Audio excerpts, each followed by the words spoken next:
Compte rendu de la 37e réunion du Conseil de ministres.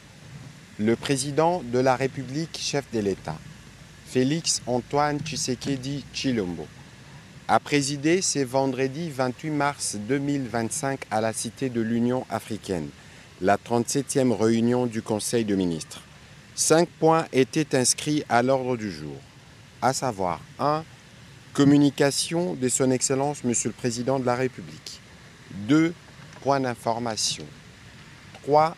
Approbation d'un relevé des décisions du Conseil de ministres. 4. Examen et adoption de dossiers.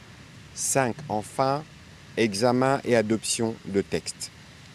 La communication du Président de la République a porté sur 2 points principaux, à savoir 1. De la tenue de la table ronde sur l'appropriation collective du Génocost et de la nécessité pour le gouvernement de finaliser le cadre normatif de la justice transitionnelle. Le président de la République a rappelé que depuis 2022, notre pays observe chaque 2 août une journée nationale de commémoration en hommage aux victimes des tragédies humaines qui frappent la République démocratique du Congo. Cette date symbolique se veut à la fois un acte de mémoire, de reconnaissance et de mobilisation nationale face aux drames multiformes, massacres, déplacements forcés, violences sexuelles, spoliations, exterminations ciblées et autres qui ont endeuillé notre nation et continuent encore aujourd'hui à peser sur notre conscience collective. Ces exactions alimentées par des intérêts géostratégiques et économiques traduisent une volonté manifeste de pillage de nos ressources naturelles, souvent accompagnée d'une tentative de substitution démographique qui relève sans équivoque des crimes contre l'humanité et dans plusieurs cas documentés d'actes de génocide. Il est donc désormais impérieux d'œuvrer pour leur reconnaissance sur le plan international. C'est dans cette dynamique qu'a été institué les Génocost, un concept congolais inédit, porteur d'une double vocation, mémorielle et politique. Il incarne, à l'instar de la Shoah pour Israël, non seulement une revendication de justice, une exigence de mémoire, mais aussi une évaluation du coût humain, social et économique du cycle de violence infligé au peuple congolais. Sous son autorité, le président de la République a instruit la Commission interinstitutionnelle d'aide aux victimes et d'appui aux réformes CIAVAR, ainsi que le Fonds national de réparation des victimes de violences sexuelles liées aux conflits et des crimes contre la paix et la sécurité de l'humanité FONAREF, d'organiser une table ronde nationale sur l'appropriation collective du Génocost. Cette rencontre prévue à Kinshasa du 31 mars au 3 avril 2025 réunira un échantillon représentatif de toutes les couches sociales, politiques, culturelles et communautaires de notre pays autour du thème « Engageons-nous à l'appropriation collective du Génocost, à la reconnaissance internationale du génocide commis en République démocratique du Congo et à la promotion de la culture de la paix ». Dans un contexte marqué par l'agression persistante de notre territoire par les forces rwandaises et les supplétifs, ces assises visent à réveiller la conscience nationale, renforcer la solidarité patriotique et à appeler chaque Congolais, chaque Congolaise à se désolidariser des forces extérieures qui exploitent nos vulnérabilités à des fins prédatrices. Ces travaux s'inscrivent également dans la volonté du gouvernement de mobiliser notre jeunesse autour de l'histoire réelle des conflits que connaît la République démocratique du Congo, de lutter contre la désinformation et de renforcer l'unité nationale par une mémoire partagée.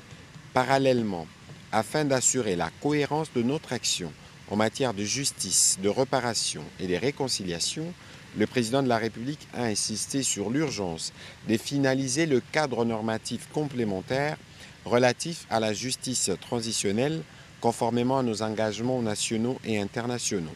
Ces cadres comprend entre autres les décrets portant mesures d'application de la loi numéro 22/65 du 26 décembre 2022 fixant les principes fondamentaux relatifs à la protection et à la réparation des victimes de violences sexuelles liées au conflit et des victimes des crimes contre la paix et la sécurité de l'humanité, l'arrêté fixant les modalités de la liste unique consolidée, les projets des lois organiques sur la justice transitionnelle ainsi que la politique nationale y afférente. Ces textes déjà transmis au gouvernement ont été élaborés de manière rigoureuse avec les concours des experts de son cabinet, de la CIAVAR et du FONAREV et d'un comité scientifique. Et dès lors, il a engagé la Première ministre à s'impliquer personnellement pour qu'il soit finalisé dans les meilleurs délais. Un rapport est attendu à ces propos dans les 30 jours. Le deuxième point de la communication du président de la République a porté sur la nécessité de prendre de mesures urgentes à la suite de l'arrêt du financement de certains partenaires internationaux. Depuis les débuts de l'année en cours, plusieurs partenaires internationaux ont pris la décision unilatérale de suspendre avec effet immédiat leurs appuis financiers dans différents secteurs sociaux. Cette interruption soudaine des ressources extérieures compromet sérieusement la continuité des services publics essentiels, notamment dans les domaines de la santé, de l'éducation, de l'eau, de l'assainissement ainsi que de l'agriculture. Si cette situation n'est pas rapidement et efficacement prise en charge, elle risque d'aggraver une crise humanitaire déjà préoccupante en multipliant les vulnérabilités au sein de notre population, avec des répercussions profondes sur les tissus sociaux, la stabilité communautaire et les perspectives de développement durable. Face à cette urgence, le président de la République a instruit les membres du gouvernement en charge de secteurs concernés, sous la coordination de la Première ministre, à prendre sans délai les mesures suivantes. Mener une analyse rigoureuse et exhaustive de la dépendance actuelle de nos secteurs stratégiques aux financements extérieurs, en particulier dans la santé, l'éducation, l'eau, l'assainissement et l'agriculture. Cette évaluation devra déboucher sur la formulation des mesures correctives concrètes et adaptées en vue d'atténuer les effets négatifs de ces structures de financement. Élaborer un plan national de transition structuré et réaliste permettant d'assurer la continuité des services essentiels à la population. Ces plans devront intégrer des mesures d'urgence à court terme, mais également des actions durables visant à renforcer la résilience de nos systèmes éducatifs et sanitaires, en portant une attention particulière aux aspects suivants: ressources humaines, infrastructures, équipements, approvisionnement en médicaments, accessibilité et qualité des services. Procéder à une révision stratégique de nos priorités nationales en réajustant nos plans sectoriels et nos cadres d'investissement. Cette reprogrammation devra reposer sur une vision concertée, inclusive et prospective, intégrant des mécanismes de financement innovants, mobilisant les ressources nationales et explorant des partenariats alternatifs. Une refonte de notre politique nationale de l'aide au développement est aujourd'hui indispensable pour garantir une meilleure souveraineté budgétaire et une efficacité accrue de l'action publique. Un rapport circonstancié sur la mise en œuvre de ces recommandations, assorti d'un calendrier d'actions précises et d'indicateurs de suivi, est attendu dans les prochains 30 jours. Avant de passer la parole à la Première ministre chef du gouvernement pour son complément d'information, le président de la République est revenu sur la filiation des militaires à la Caisse nationale de sécurité sociale des agents publics. Au-delà du doublement de leur rémunération, le président de la République a par ailleurs chargé le vice-premier ministre, ministre de la fonction publique, avec tous les ministères concernés, de lancer un grand processus de vulgarisation et de sensibilisation des réformes sur le nouveau régime de sécurité sociale du personnel militaire, aussi bien de l'armée et de la police, porté par la CENSAP, à Kinshasa comme en province, afin de permettre aux bénéficiaires ainsi qu'à leurs dépendants d'être parfaitement informés des avantages liés à ces nouveaux régimes contributifs, tant en ce qui concerne l'amélioration de leur retraite et la nouvelle branche couvrant les risques professionnels. Dans la suite de la communication du président de la République, la Première ministre chef du gouvernement est revenue sur la nécessité de mettre en place un cadre permanent de concertation avec les partenaires du secteur privé dans les prolongements de la réunion du haut niveau sur le plan stratégique du climat des affaires tenue le 20 mars 2025 sous le haut patronage du chef de l'État. Elle a présidé à ces propos une réunion du comité des conjonctures économiques du gouvernement, élargie aux partenaires sociaux, dont notamment la Fédération des entreprises du Congo, la Confédération de petites et moyennes entreprises du Congo Copemeco, l'Association nationale des entreprises, ANEP, et de la coordination intersyndicale nationale. Dans un esprit de dialogue ouvert et constructif, La réunion avait pour objectif de promouvoir le rapprochement entre les secteurs publics et privés en vue de favoriser l'instauration de réformes structurelles et conjoncturelles qui prennent en compte les attentes du secteur privé en vue de stimuler les développements du tissu économique national et promouvoir le Made in Congo. Ces cadres permanents de concertation avec les partenaires sociaux permettra également la redynamisation de groupes thématiques existants, la relance du comité de pilotage du climat des affaires ou la création d'un cadre ad hoc, la mise en œuvre d'une stratégie de remboursement de la TVA et la mise en place au sein du guichet unique d'un couloir plus adapté aux entités économiques évoluant dans les secteurs informels. À cet effet, la Première ministre a demandé aux ministres sectoriels impliqués dans les réformes du climat des affaires de prendre toutes les dispositions utiles par rapport à chacune des problématiques soulevées. Il en va de même de la nécessité de redynamiser les mécanismes de collaboration dans le respect des textes existants compte tenu de la récurrence des revendications du secteur privé. Sur un autre volet, elle est revenue sur la problématique de la trésorerie de la Régie des eaux et de la SNEL qui a été au centre d'une réunion le 27 mars 2025 avec certains membres du gouvernement ainsi que les dirigeants des structures précitées.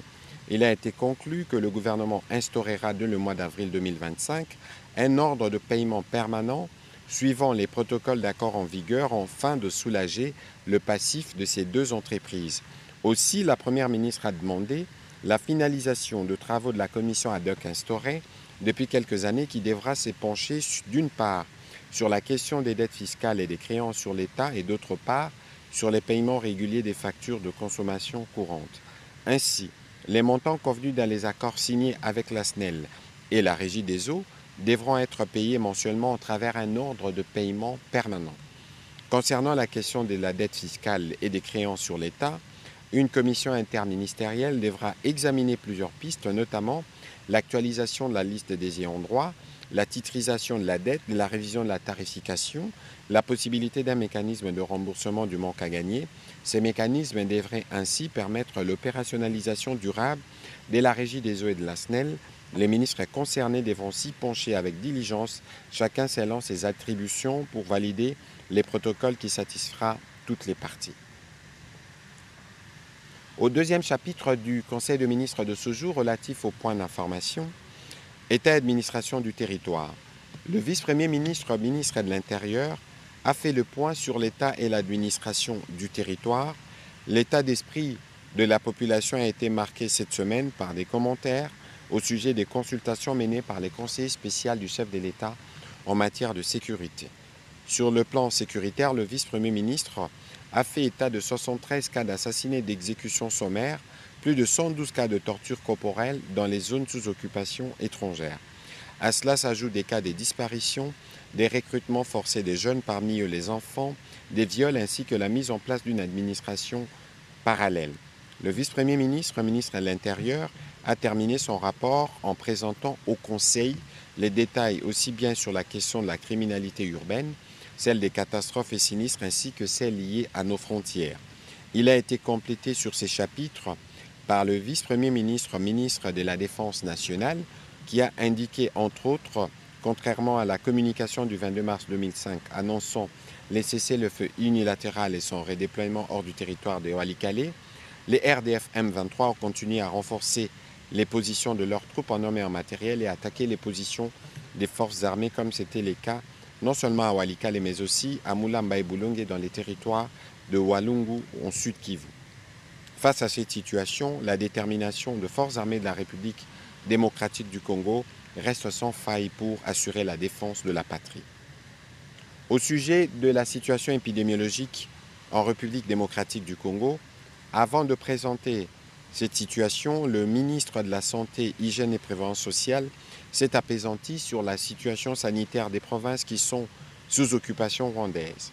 Au Nord Kivu, du 16 au 24 mars, il a été enregistré 38 nouvelles admissions des blessés et 10 décès à l'hôpital des références de Walikale, portant les cumuls de blessés à 5 751 et 1 599 décès intra-hospitaliers. Au cours de cette même période, 11 établissements de soins ont été pillés et vandalisés par la coalition criminelle. Au Sud Kivu, Un afflux des blessés a été signalé à Katana, dont le nombre n'est pas encore déterminé. En attendant, les cumuls des blessés est à 1150 et celui des décès intra-hospitaliers à 29. La difficulté d'obtenir les informations est justifiée par les menaces des occupants au personnel soignant. Revenant sur la situation épidémiologique, le ministre de la Santé publique a indiqué que par rapport à la semaine précédente, la tendance à la 11e semaine est marquée par une augmentation des cas suspects de Mpox.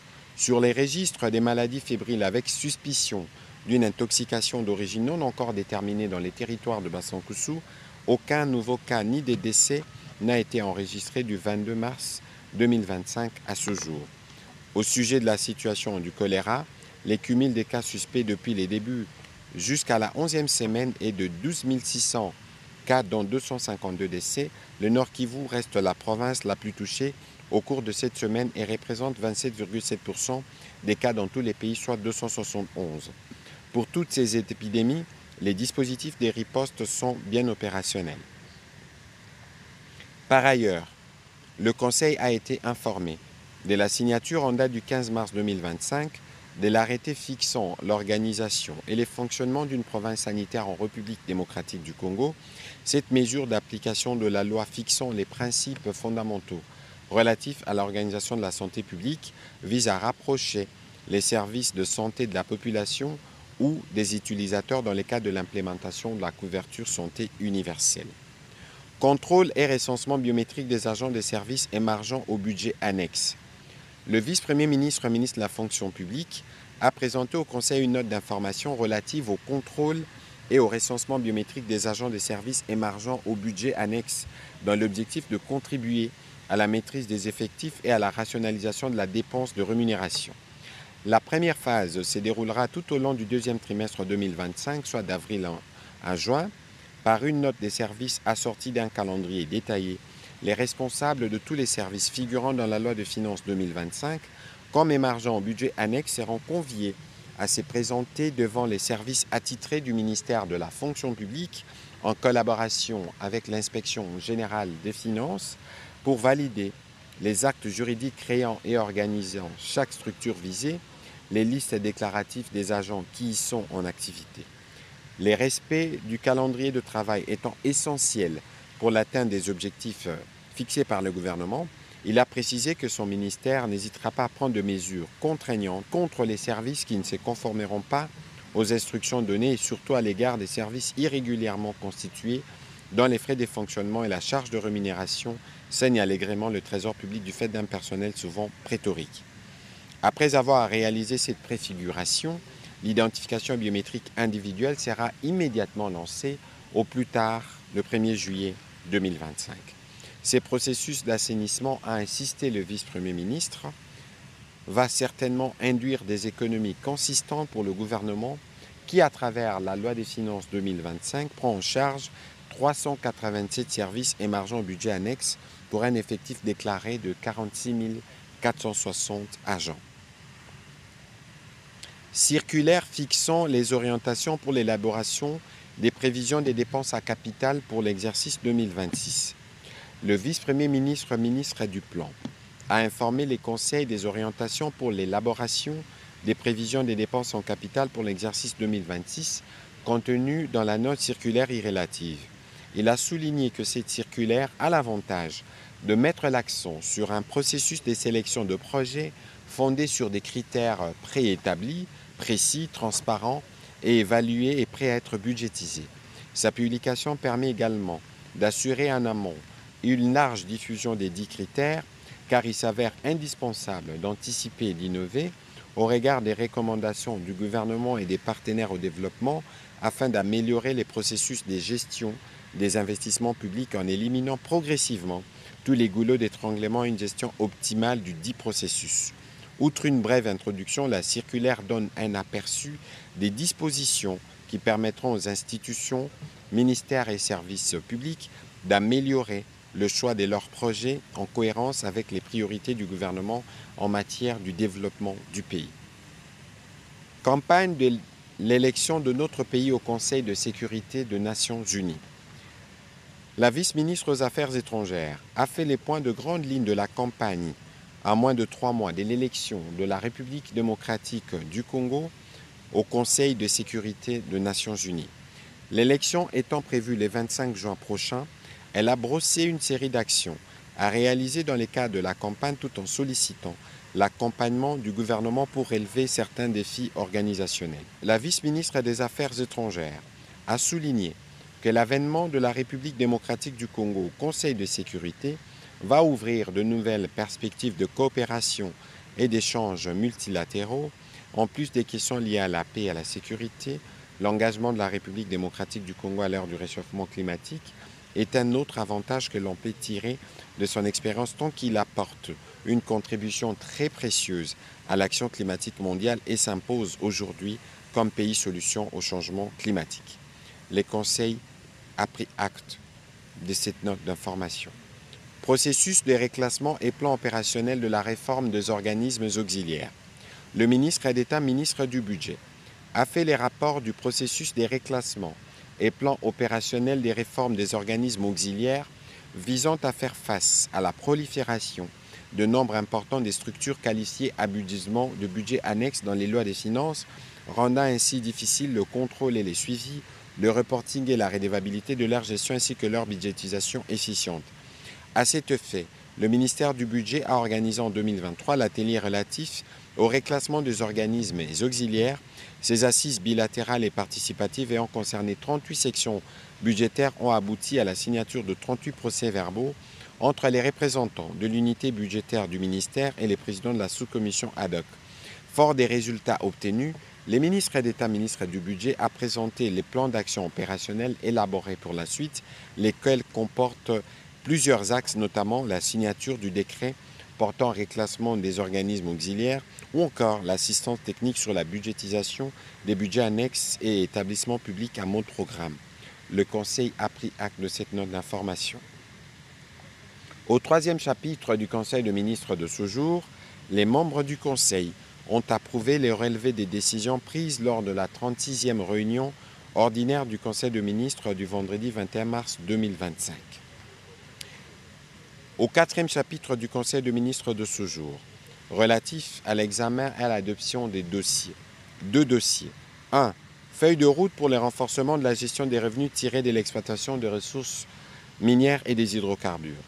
Les ministres d'État, ministres du Budget, a soumis au Conseil la feuille de route pour le renforcement de la gestion des revenus tirés de l'exploitation des ressources minières et des hydrocarbures. Ces documents de stratégie opérationnelle constituent pour le gouvernement les cadres unifiés et cohérents, déclinant de manière structurée les actions de réforme à entreprendre en réponse aux défis de l'épuisement et de la volatilité des recettes issues du secteur extractif auquel le pays est confronté. Outre l'introduction et les objectifs, le ministre d'État, ministre du Budget, a expliqué de fond en comble les contenus de cette feuille de route qui s'articule autour de deux parties essentielles, à savoir le programme de réforme qui présente sur la base du diagnostic les actions stratégiques à mener par le gouvernement et les conditions de succès en termes de préalables indispensables à l'atteinte des objectifs ultimes, à savoir l'instauration d'un cadre de politique budgétaire ancré sur le solde budgétaire hors ressources naturelles. Sa mise en œuvre, a-t-il précisé, contribuera à améliorer la performance de la gestion des finances publiques, à réduire les vulnérabilités liées à la dépendance aux ressources naturelles et à promouvoir une croissance inclusive, résiliente et durable. Invitant le gouvernement à l'adoption de cette feuille de route, les ministres du Budget ont rappelé qu'il s'agit d'un repère structurel du programme économique du gouvernement conclu avec le FMI. Après débat et délibération, ce dossier a été adopté. Les deuxièmes dossiers portaient sur l'état des lieux des actions politiques et diplomatiques au sein de l'Organisation internationale de la francophonie. La ministre déléguée près le ministre des Affaires étrangères en charge de la coopération internationale et francophonie a pour sa part soumis l'état de lieu des actions diplomatiques et politiques de la République démocratique du Congo au sein de l'Organisation internationale de la francophonie en vue de son adoption par le Conseil. En liminaire, elle a signalé qu'en octobre 2024, au cours de la 19e session du sommet de la francophonie, notre pays a obtenu une victoire diplomatique à travers la résolution sur les situations de crise, sortie de crise et consolidation de la paix dans l'espace francophone, adopté à l'unanimité par les chefs d'État et des gouvernements, à l'exception du Rwanda, lui exprimant la ferme volonté des 88 États et gouvernements à respecter la souveraineté et l'intégrité territoriale de la République démocratique du Congo, exigeant sans délai le retrait des forces armées rwandaises du territoire de la République démocratique du Congo, condamné avec fermeté tout soutien aux supplétifs et la violation de l'intégrité territoriale de la RDC, dénoncer les viols des femmes et filles comme armes de guerre et condamner les pillages et l'exploitation illicite de ressources naturelles vers le pays voisin. Pour poursuivre ces efforts, la ministre déléguée en charge de la coopération internationale et francophonie a proposé le refus de la RDC de participer à la 46e session de la conférence ministérielle de la francophonie prévue à Kigali au Rwanda, les reports de la mission d'information de la francophonie au mois d'avril 2025, l'urgence et l'opportunité de solliciter la mise en place d'un comité ad hoc au sein de l'OIF en faveur de la situation humanitaire en République démocratique du Congo. Après débat et délibération, le Conseil a adopté ces dossiers. Au dernier chapitre du Conseil de ministres de ce jour, relatif à l'examen et à l'adoption des textes, le ministre d'État, ministre de la Justice, a soumis au Conseil pour examen et délibération les projets de loi portant autorisation de la prorogation de l'état de siège dans les provinces de l'Ituri et du Nord Kivu pour une période de 15 jours prenant cours le 7 avril 2025. Après débat et délibération, ces projets de texte a été adopté. Commencé à 15h53, la réunion du Conseil de ministres s'est terminée à 18h55. Je vous remercie.